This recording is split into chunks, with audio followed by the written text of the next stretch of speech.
Our extraction economy is an economy that essentially we take things from the land and off the land, and unfortunately, rather than converting them and value-adding them in and close to the rural areas where the natural resource is, they are transported to long distances where they are value-added in some other location where opportunities and jobs are created elsewhere.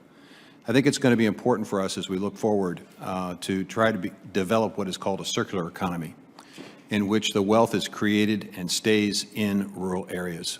USDA Secretary Tom Vilsack giving his take on the state of the rural economy before the House Ag Committee. Now, Vilsack hoping the discussion on the next farm bill will include efforts to keep more of the money made on farms in rural America in those communities.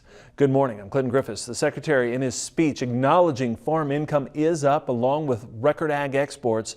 But as Farm Journal's Tyne Morgan reports, production expenses could have a big impact on farmers' bottom lines this year. 2021 was one for the books. We just eclipsed $6 billion in farm cash receipts in Kentucky, which is big news for us. But at the same time, we're really concerned about that net farm income being chipped away with the rising cost of inputs. And so I'm as eager as the next ag commissioner to try to figure out what the profitability is going to be for our farmers. I'm afraid they're going to be squeezed coming off record high yields in 2021.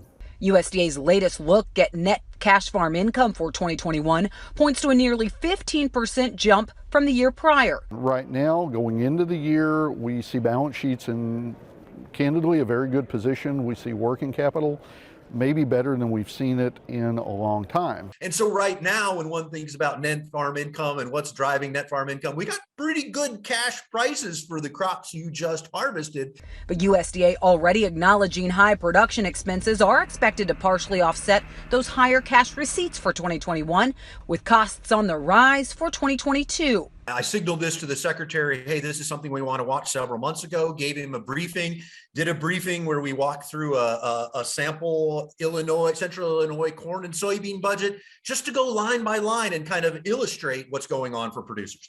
Based on USDA's forecasts and University of Illinois budget projections, this chart from AgWeb shows farmers are looking at a return of $6 per acre on corn this upcoming crop year compared to $213 for 2021.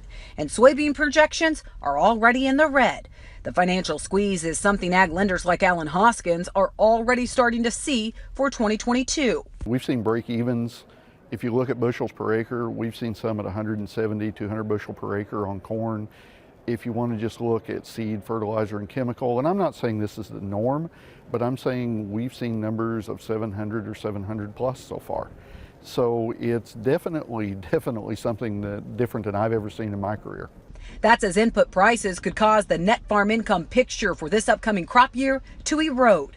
But I think when you look at the crop budget, and what I pointed out to the secretary on the crop budget is it's not just the fertilizer line that's kind of threatening a squeeze. It's fertilizer, it's chemistry, it's repairs on trucks. It's almost, the unusual part is almost every single line of the budget showing some price pressure.